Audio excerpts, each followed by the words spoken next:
Good morning, Dan Alasso here, making history. It's day 238 to go. This is also week 4 of the fall semester at Bemidji State. In the afternoon today, the Faculty Senate will be meeting. On Wednesday, the provost and the dean have set an appointment with me to talk about the Z-degree proposal. Friday, I have a humanities department meeting.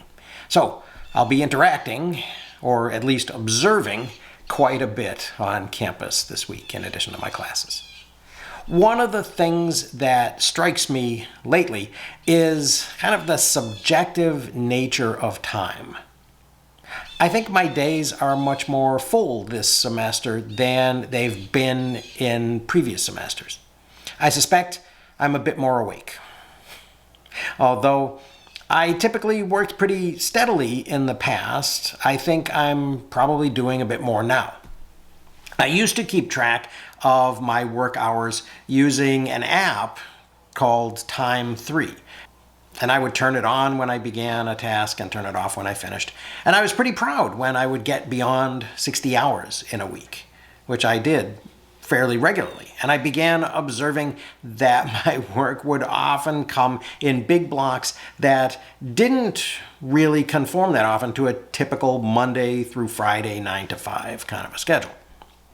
Ironically, I have not been using the app since the retrenchment, but I do still think that I'm staying pretty busy.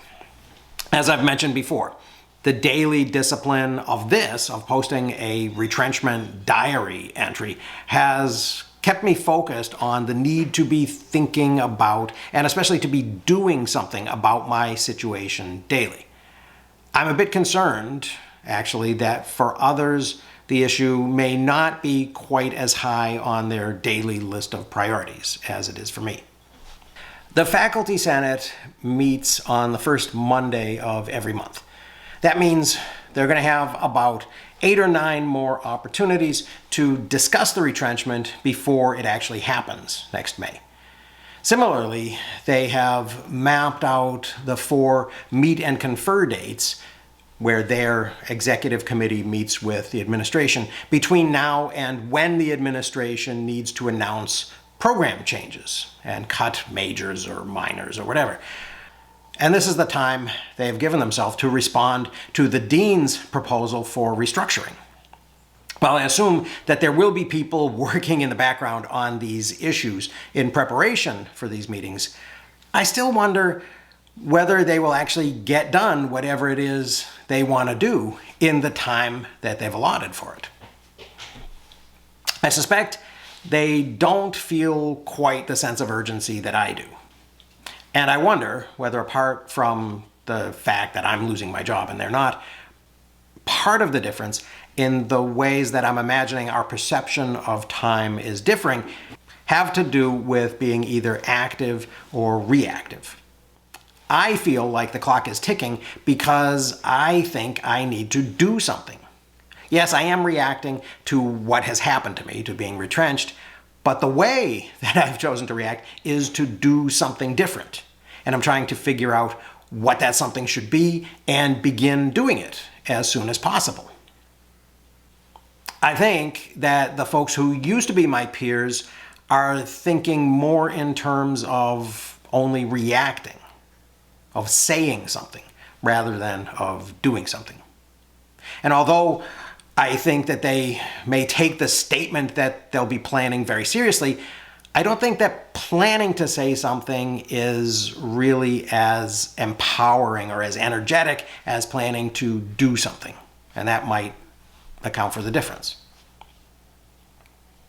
Or maybe I'm just plain impatient. In the past, I have often rolled my eyes at the ways that bureaucracies grind along like glaciers or turn like aircraft carriers. I've been frustrated in committees at BSU by slow, incremental changes that groups I've been in have celebrated when I thought that they should be focusing on the problems that they had agreed to table in order to get that increment. So when I attend the Senate meeting today, I'll try to listen with an open mind, but I really hope that I see some movement toward action. And I will probably report on that one way or the other. But in the meantime, I hope you found this a little bit interesting. Thank you for visiting my Retrenchment Odyssey, and I will see you again tomorrow.